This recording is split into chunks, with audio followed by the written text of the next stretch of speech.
Alright guys, what's cracking? This is Hutch. So a lot of people like the first tutorial that I put up on sniping tips for beginners, so I decided to put up a follow-up, maybe give you guys some more in-depth advice and show some actual gameplay. The first thing I'm going to be going over here are which classes are the best if you're just starting to get into sniping. We'll go over the first slot right now. So for the first slot, I pretty much only use one of three different perks, and that's Satchel Charge, RPG, and Bandolier. And I rock Bandolier on the maps that don't have any tanks, and I use a Satchel Charge and Bazooka for the ones that do. Sometimes I'll use Bomb Squad if I'm running into a lot of guys with Betties, or if I'm playing Search and Destroy or something like that. So I think those are the best ones for you guys right now. The second class, there's really no other perk that's going to help you out besides stopping power if you're sniping in a regular game, so that's kind of a must. For the third slot, the first three that you start off with here, Deep Impact, Extreme Conditioning, all three of them are really good for sniping. Steady aim's good if you're trying to no-scope, but if you're just starting out, I would try to avoid that. So in the meantime, I would suggest that you try Extreme Conditioning, or even better, Deep Impact. Iron Lungs can be tempting, but I would avoid that if I was you guys, because I don't think staying scoped in for 10 seconds is really going to help you out in the long run.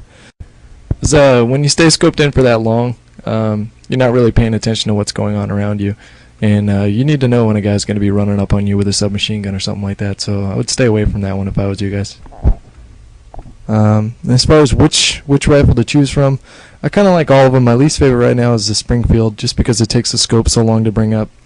But the Arisaka, the Mosin Nagant, and the Car, all three of these are good sniper rifles for different reasons, and right now I'm kind of switching off between all three of these. The PTRS is kind of tempting to use, and it's flashy, it makes a loud noise when you shoot it and all that stuff, and it's semi-automatic, but if you notice, the accuracy is not that great compared to the other ones, and that's kind of important when you're sniping. So I mean, I tried it out for a week, and I've just decided that I don't like it as much as the other ones, so there you go. Okay, there's a couple types of snipers you're going to run into that you're going to be in Call of Duty World at War. And the first one is going to be a tactical long-range sniper. This is going to be a guy that's setting up bouncing betties and picking people off from a distance. Second type of sniper is going to be a run and gun, always on the move kind of sniper. This is what I am, and so as a result of that, this video is going to be probably more useful to people that are interested in running and gunning. So yeah, whichever one you choose, just practice, and you'll eventually get better. Alright, so the first tip that I have for people that want to be run and gun snipers is take your shot and move. Don't stand there and keep shooting guys over and over again. So I got a few examples for you right here. So we got a guy in the barn right there. I take my shot and I miss him the first time, and so I immediately jump to my left, zoom in, headshot. Second example, this is on cliffside. So I see two guys running, shoot the first guy, go prone, pop up, shoot the second guy. So I'm not just sitting there. Another example right here, miss, hit. There's a bunch of guys up here, I know it. There's a Betty right there, I can't go up there, so I shoot the target. Then I attempt to throw them off. They might be thinking I'm running up the stairs, so I go up this way. Here's a guy, shoot, jump down. So I'm not just standing in the same spot. All of a sudden there's three guys right there. I take the first shot, take the second shot, move, then they take me down right here. So another example here. This is on Castle. Look over there, I zoom in, I see a sniper to the right of this guy, so I shoot, immediately jump and go prone because I don't want to get picked off here. I'm out in the open, so I run. I know where he is, and chances are he's probably not going to move, so zoom in, shoot, he's dead.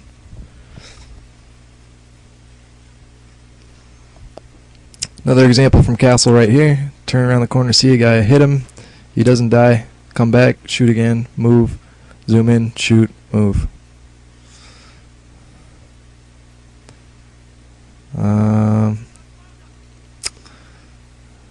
Okay. So zoom in right here, see two guys, shoot, move, pick out my secondary weapon and pick them off. Second tip I have for you guys is to trust your shot and not stay zoomed in for too long. I'll show you what I mean right here. So I pull out my sniper rifle. I see a guy shoot, and then immediately after I pull the trigger, I pull down my scope so I'm not zoomed in anymore. The same thing applies right here. Zoom in, shoot, pull down the scope. Zoom in.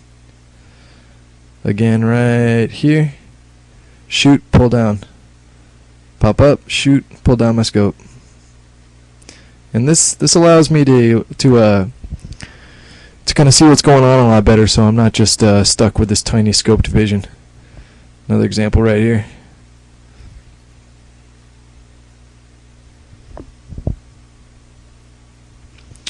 So this is another example right here. Shoot, move.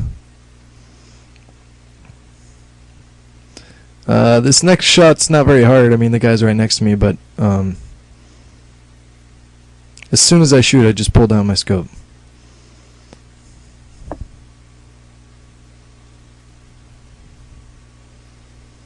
This is going to be an example of when it's okay to no scope if you're just beginning. This guy's going to be right in front of me, and it's pretty safe to say that I'm going to hit him. So boom, he's dead. Zoom in, shoot, pull down the scope. Don't stay zoomed in for too long. Really quick, just shoot.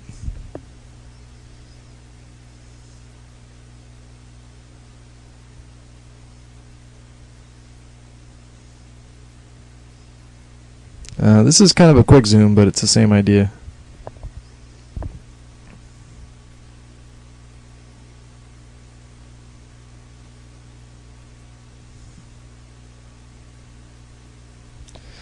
In a team deathmatch, here's a nice one right here. In team deathmatch, the spawns are always changing. So that's why if you're interested in becoming a run and gun kind of sniper, team deathmatch is a great place to start because unlike domination or headquarters or war or anything like that, the spawns change every 30 seconds. So you kind of have to be running around if you want to be on the top of the leaderboard.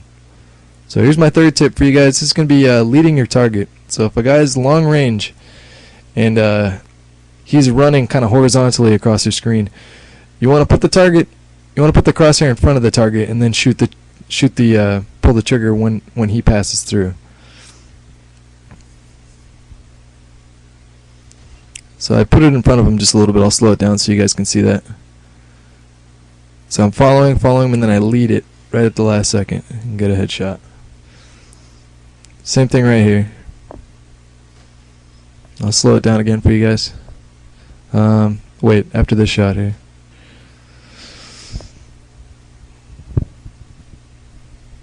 So he's going to pass through, wait till he passes through and pull the trigger. Now this one's pretty long right here. And this is a textbook example of what I'm talking about. You just wait until he passes. There you go. The fourth tip is going to be quick scopes. This is really hard to get the hang of at first, but if you keep practicing, anybody can get it down. The idea behind a quick scope is that it's more accurate than a no scope. You just want to have the scope up for a split second. I'll slow it down so you guys can see that again here. So I bring out my scope and shoot as soon as it's in there. I mean, the scope is not even up there for, it's probably like 1/10 of a second right there. This one's kind of a more extreme example of that. I'll slow it down again real slow for you guys to see that.